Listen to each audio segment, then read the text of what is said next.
Bonjour, bienvenue en Loire-Atlantique. Élue capitale verte en 2013, Nantes semblait tout indiquer pour parler de la question de la biodiversité ou autrement dit du patrimoine naturel. C'est vrai que c'est bien aussi.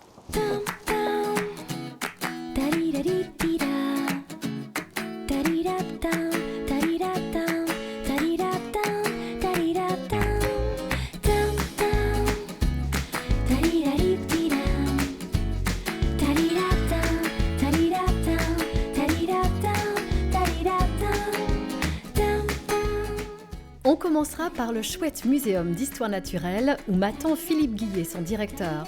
Il a grandi dans le même village de Vendée que Romaric Perrochot. C'est la deuxième fois que je retrouve le directeur du jardin botanique de Nantes, toujours passionné et toujours d'humeur joyeuse. Mais d'abord, on pousse la porte du musée, une belle bâtisse du 18e, et à l'intérieur, c'est un véritable cabinet de curiosités contemporain.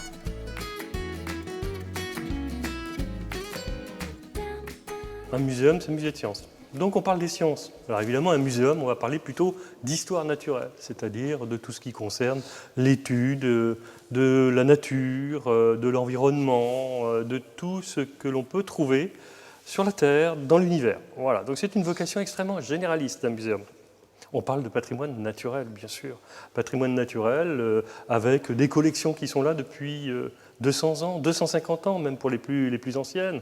Donc une somme de connaissances assez extraordinaire.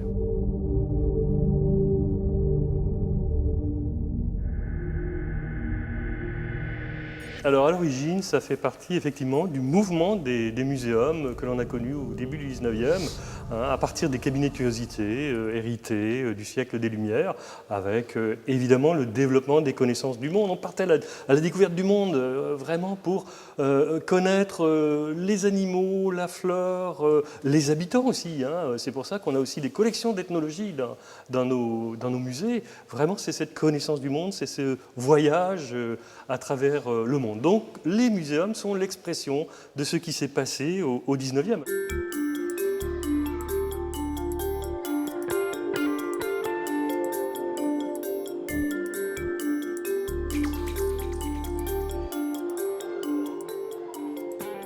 Nous sommes dans des enjeux environnementaux extrêmement forts. On parle bien entendu du réchauffement climatique, on parle de biodiversité, on parle d'un ensemble de phénomènes qui agissent directement sur l'évolution de la Terre et sur notre propre évolution, bien sûr, puisqu'on est dans cette Terre et on est dépendant de cette Terre.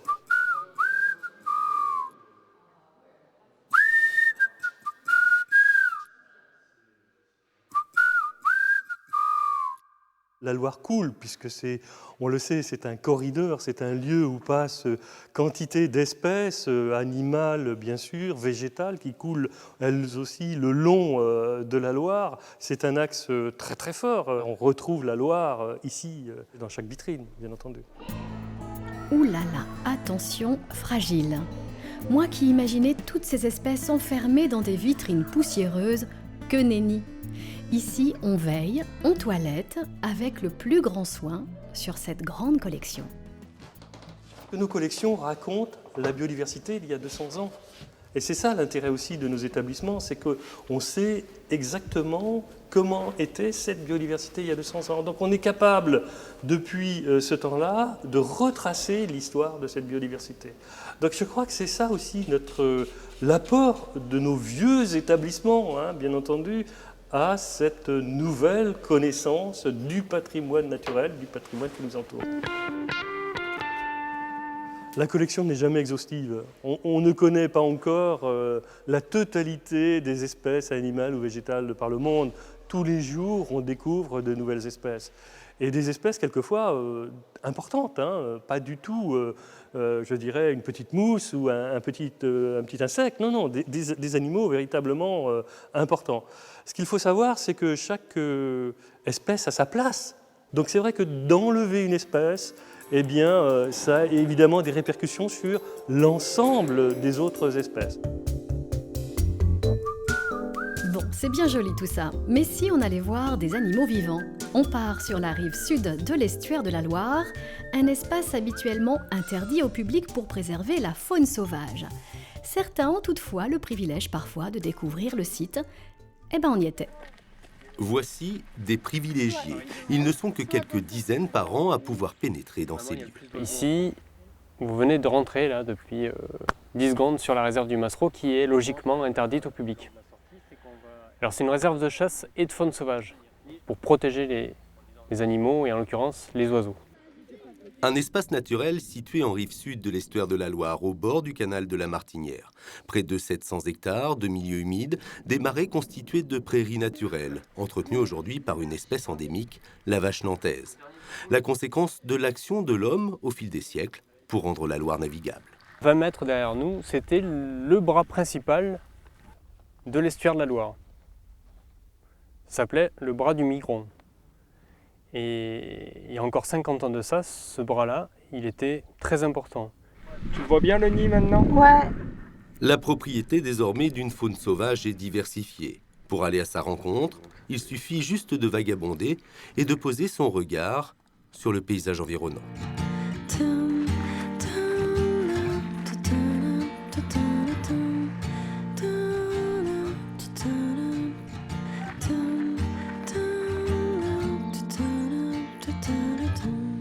On va tous rentrer dans l'observatoire et surtout là il faudra vraiment être très silencieux, donc pas faire de bruit.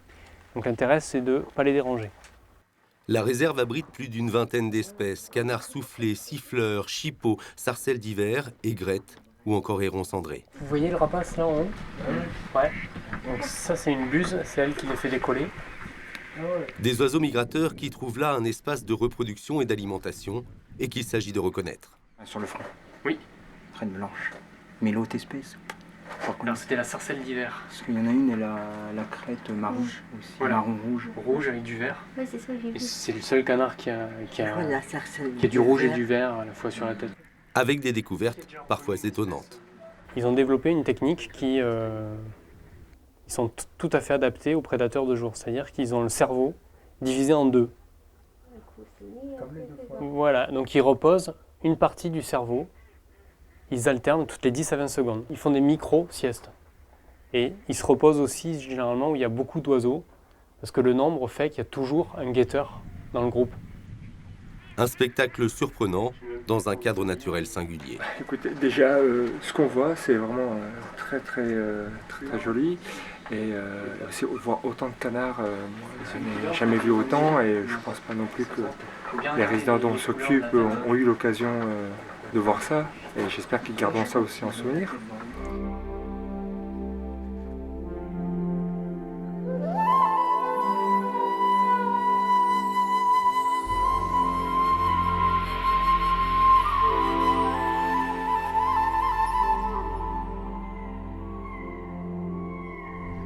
On vient de capturer un pipi de farlouze. Et la particularité de ce pipi de farlouze, c'est qu'il est bagué. Et il a été bagué où? En Angleterre. Donc c'est pas nous qui l'avons bagué, c'est une bague anglaise, il y a écrit British Museum London dessus. Ça veut vraiment dire qu'on est au carrefour des migrations, y compris pour les oiseaux qui viennent de l'Est, Russie, Pologne, etc., mais aussi pour les oiseaux qui viennent d'Angleterre et qui vont aller migrer plus au sud. Lieu de recherche, de bagages, la réserve du Massereau et plus généralement l'estuaire de la Loire demeure le second site majeur d'hivernage des oiseaux migrateurs avec la Camargue. Un biotope essentiel qui joue également le rôle de régulateur du niveau des eaux du fleuve. En quelque sorte, les zones humides sont en voie de disparition. On a perdu, pour donner un chiffre, 50% des zones humides en 50 ans. Or, ces zones-là sont très intéressantes et sont très riches pour la biodiversité et sont vitales même à l'homme. Donc, il convient de les conserver. Ici règne une atmosphère insolite où l'on croit parfois apercevoir des bateaux traverser les prairies.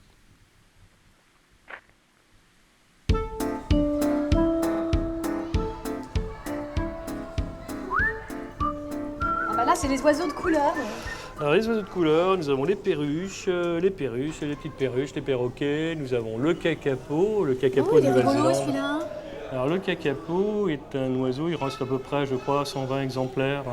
Dans le monde? Oui, uniquement dans une petite île de Nouvelle-Zélande. Ils ont tous été regroupés dans une petite île pour les protéger. Les pauvres, ils ne peuvent pas voler. C'est des animaux très sympathiques en plus, très très attirés par l'homme, bon, assez facile d'approche. D'ailleurs, c'est ce qui leur a coûté, bien sûr, cette disparition. Alors, c'est vraiment un animal à protéger qui est...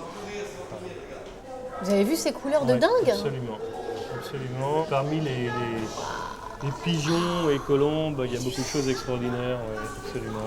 Tylope des Mariannes, Ouais. mais c'est dingue, on dirait des toiles. Alors, dans toutes les îles du Pacifique, on a des pigeons qui sont des espèces endémiques propres à cette île et qui ont développé des couleurs extraordinaires. C'est un rêve d'enfant que je réalise que d'être à la direction de cet établissement. Parce que, évidemment, quand j'étais tout petit, j'étais dans mon bocage vendéen, je partais à la chasse aux papillons, j'allais récolter les roches, les minéraux, et ça a été pour moi mon premier musée visité. Donc, quand j'étais étudiant à Nantes, c'est le muséum que j'ai visité très souvent. Je venais très souvent voir ce qui se passait ici. Bonjour, combattant varié, tu as une drôle de tête, dis-moi. Ouais, C'est quoi son artifice là? C'est un mâle pour apparaître le plus beau possible auprès de sa femelle. Donc ils sont en parade nuptiale au printemps. Quand ils sont comme ça avec leur collerette, c'est gonflés, qu'ils veulent séduire leur séduire compagne. et dire que c'est moi qui ai la plus belle collerette, c'est moi qui ai la plus belle protéine. Donc c'est moi qui transmettra les meilleurs gènes pour l'espèce descendance. et la descendance, absolument.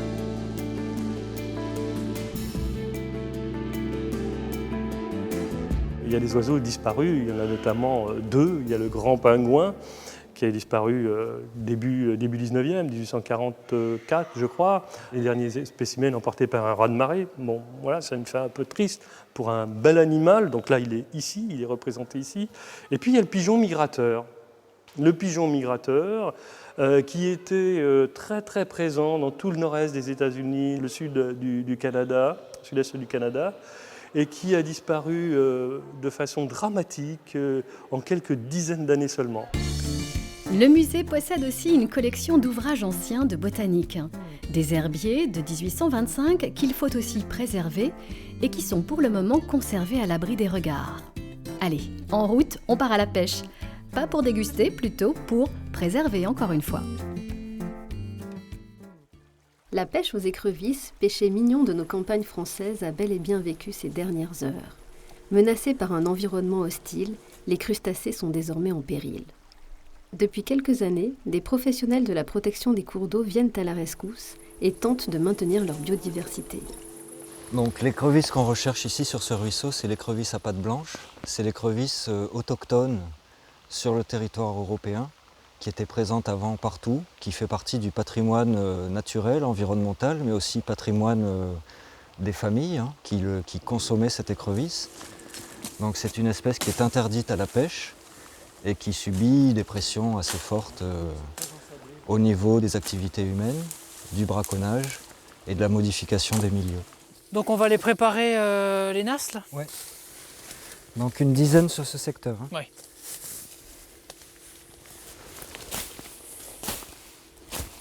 Donc là, on va faire une prospection de nuit plus la pose de nasses qu'on relèvera demain matin et on verra si dans ces nasses, on retrouve ou pas des écrevisses. Bon, on est parti.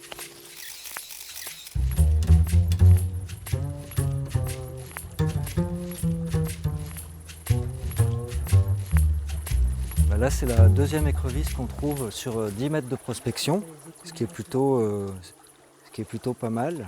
Là, elle est en train de me pincer gravement. Donc, quand on regarde la face intérieure, on comprend bien pourquoi on les appelle les pattes blanches. La taille, là, on a une écrevisse adulte. Elle peut être un peu plus grosse sur certains cours d'eau, mais elle dépasse rarement 11-12 cm. Nicolas Lenormand et Grégoire Ricou travaillent régulièrement en tandem pour des missions de connaissances qu'ils alternent avec d'autres. L'ONEMA veille à faire respecter le code de l'environnement, tandis que la Fédération de pêche s'occupe de restaurer les rivières. Bon, et ben ça pêche. Terminé pour ce soir. Ouais. Minuit 10. Ok. Extraction des feux.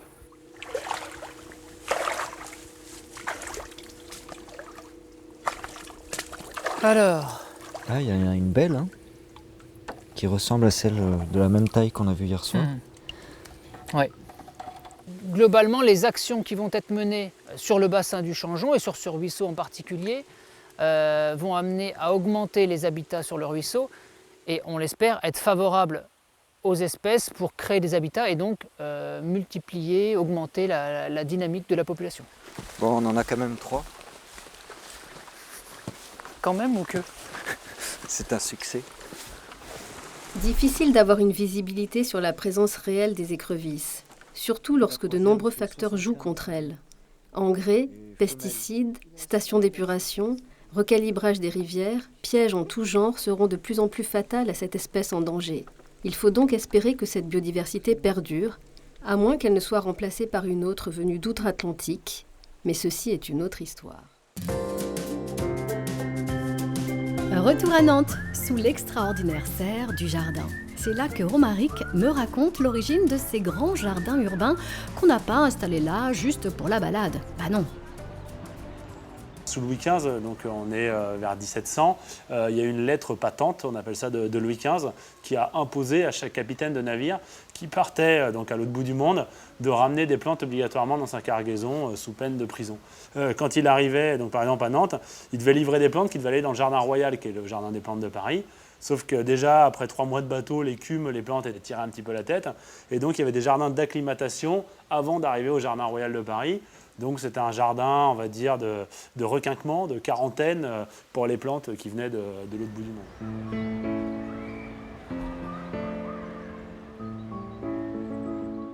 Les 1500 plantes qui poussent en Bretagne et en Pays de Loire, qu'on cultive toutes ici sur place. Ça fait 50 ans qu'on les cultive, donc 50 ans qu'on a un cycle de culture sur elles. Toutes ces plantes-là, personne ne sait grand-chose. Et si demain, l'ortie, par exemple, on trouve qu'elle a un rôle incroyable, c'est par exemple les orties, ça va faire des billets de banque, par exemple, avec ces longues fibres incassables, c'est ça qui fait que votre billet de 50 €, vous n'arrivez pas à le déchirer. Eh bien, on pourra s'appuyer sur le savoir, enfin on peut s'appuyer, s'il y a d'autres plantes comme ça, sur le savoir des jardins botaniques qui cultivent des plantes locales et non pas les quelques plantes qui sont cultivées dans le domaine horticole et que vous trouvez dans toutes les jardinières. Tous les ans, nous on envoie 8000 sachets de graines, quand même 8000 sachets de graines qui ont été prélevés dans la nature, pas dans le jardin, dans la nature, en Bretagne, Pays de Loire, et qu'on envoie dans 600 jardins botaniques dans le monde. Et donc on a un petit catalogue de graines où tout est gratuit pour celui qui commande. On a 1200 espèces et on leur envoie. Et nous, de la même façon, toutes les plantes qui viennent ici, elles ne viennent que via d'autres jardins botaniques qui ont prélevé les plantes dans la nature. Donc les 10 000 espèces de plantes qu'on a dans le jardin des plantes, c'est 10 000 espèces de plantes, donc il y a les 1500 locales, et les 8500 autres, c'est des plantes qui viennent de la nature d'ailleurs, et sur lesquelles on s'entraîne, on teste, on essaie de voir comment on peut les cultiver, les acclimater, les faire tenir, et donc pourquoi pas, si un jour il y a besoin, les remettre en milieu naturel. Cette année, il y a, par exemple, ça nous a touché un petit peu, s'il y a un symbole derrière le nom, il y a le jardin botanique d'Hiroshima qui nous a envoyé un courrier parce qu'on a une plante, une amamélidacée, qui vient de là-bas, bien après le 45, hein, mais ils nous ont envoyé une graine de là-bas, on l'a cultivée, elle pousse très bien ici, et eux l'ont perdue chez eux. Donc ça fait quand même quelque chose quand on écrit Hiroshima sur la petite enveloppe, qu'on glisse une graine et qu'on leur renvoie ce qui leur appartenait. Oui, effectivement, il y a un petit peu d'émotion, il n'y a pas que des choses froides et sans passion. Alors ça, avec Romaric, on n'en manque pas de passion. Il veille sur le jardin comme si c'était le sien. Connaît-il l'histoire de cet arbre remarquable de Savenière? Son histoire est incroyable et on vous la raconte.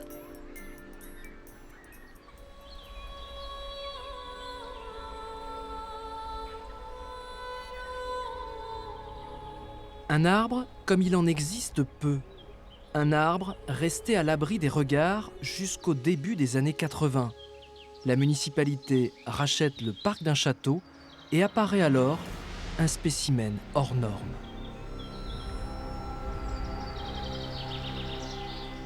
C'est 12 mètres 30 et celui-là il fait 7 mètres de circonférence. Donc ça en ferait le 2e platane de France. En 2005, le platane de Savenière est reconnu arbre remarquable. Faute de documents historiques, il garde encore une grande part de mystère. C'est un arbre qui a environ 400 ans d'après ce qu'on sait. Si on devait le dater, on dirait plutôt autour de 1500, 1600. Est-ce qu'il faut parler d'un arbre ou de deux? Non, il faut en fait parler de deux, parce qu'il y a un sujet, celui sur lequel parle la grosse branche, qui s'est dédoublé, qu'on appelle le platane, et puis un autre sujet qui vraisemblablement a été planté près de ce premier, et les souches se sont soudées entre les deux arbres. il a été planté isolé et il a eu tout le temps de développer en fait son architecture sans gêne. Il a profité de l'espace, il a eu l'espace. Il a poussé là aussi parce qu'on est proche de la Loire. Donc avant c'était du marécage ici. Et l'arbre, le platane aime bien les zones marécageuses, donc c'est aussi pour ça qu'il s'est si facilement développé, quoi. Détail exotique, la commune est jumelée à un village du Mali. Et ce platane des bords de Loire parle à sa façon aux visiteurs venus d'Afrique. Chaque fois que des Africains viennent ici, ils disent « mais ça y est, on a retrouvé notre arbre à palabre », quoi. Parce que c'est un arbre qu'on imagine très bien dans la savane africaine, quoi. D'origine orientale pour les botanistes, plusieurs fois centenaire, ce géant d'Anjou invite à coup sûr au voyage à travers l'espace et le temps.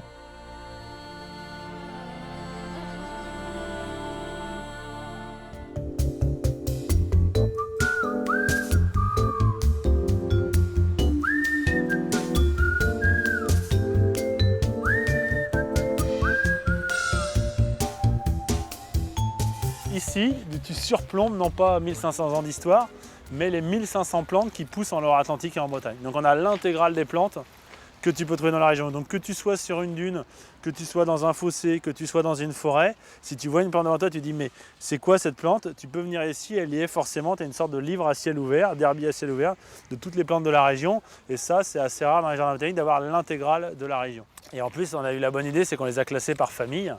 Et donc, par exemple, ici, tu es dans les plantes, on est dans la famille des chardons un petit peu. La famille des piquantes. Hein. Et quand tu as plein de toutes petites fleurs, c'est là tu as plein de petites graines. Tu vois, c'est des graines un peu comme les pissenlits, tu vois, un petit parachute. Ouais. Tu vois. D'accord. Voilà. Et donc, tu vois, ici, c'est que des graines en parachute. Pourquoi il y en a qui sont protégés et pas d'autres? Alors ça, c'est parce que pourquoi personne ne fait comme nous? Ça, c'est la bonne question.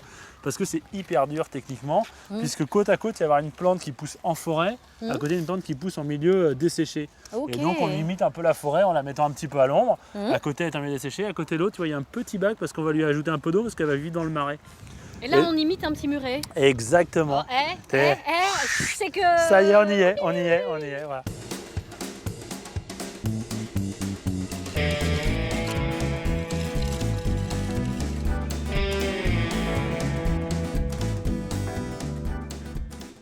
On recrée ici un tout petit milieu et ça permet d'illustrer à quoi ça doit ressembler une vigne si on ne la traite pas chimiquement. Donc tu remarqueras qu'il n'y en a pas beaucoup qui ressemblent à ça quand même dans le vignoble qu'on connaît. Hein.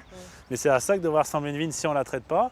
Et dedans, il y avait les 37 derniers pieds de tulipes de Loire-Atlantique qu'on a sauvés. Maintenant, on en a 2000 ici. Donc la plus grande parcelle de tulipes sylvestres de toute la Loire-Atlantique, elle est ici sur ces 20 mètres carrés quand même. C'est incroyable, il y en avait des millions de pieds dans toute la Loire-Atlantique. En moins de 10 ans, on les a fait disparaître avec les pesticides. Donc ce que j'aime bien dire, c'est que quand l'homme veut vraiment, il peut le faire. Il a voulu éradiquer la tulipe, il a réussi. Et donc maintenant, on essaye de la réintégrer. Enfin, on y arrive depuis 3 ans chez des viticulteurs bio, dans le Muscadet. On a réimplanté la tulipe sylvestre et elle se développe plutôt bien.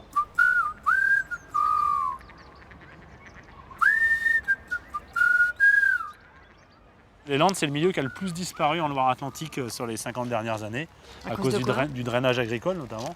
Et du coup, on a voulu les regrouper ensemble pour montrer aux gens, non pas chaque plante une à une, mais montrer ce que c'est le milieu des Landes, avec les Landes les plus sèches là-bas, les Landes un peu humides, et puis on passe à la Lande carrément tourbeuse.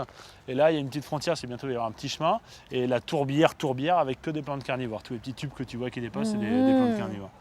Et donc ça permet aux gens de leur montrer ce milieu qu'est la Lande. Et tu vois, les papillons ne s'y trompent pas. Hop, tu vois, c'est celui d'exposition, c'est un papillon. Merci. Voilà.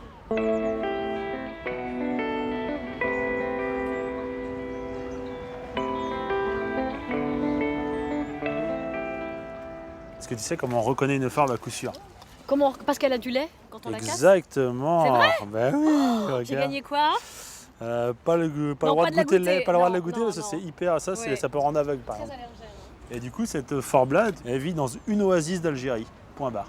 T'imagines la rareté de cette plante? Avec une petite tige pourpura. Voilà, oh là là, on parle latinus.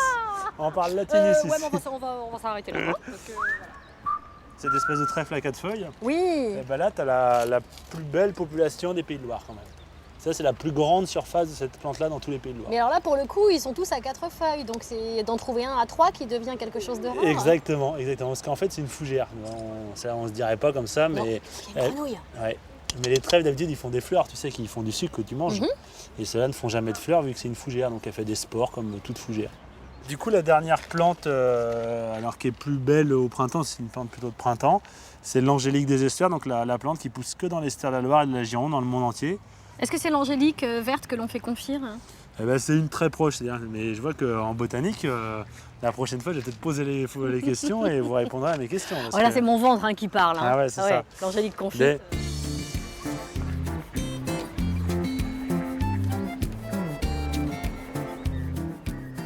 Que l'on parle de patrimoine naturel ou de biodiversité, vous l'aurez compris, le principal, c'est qu'on en prenne soin. On se retrouve la semaine prochaine sur les bords de Loire ou sûrement pas très loin. Et pour poursuivre l'aventure, je vous invite à nous rejoindre sur notre page Facebook. À très bientôt.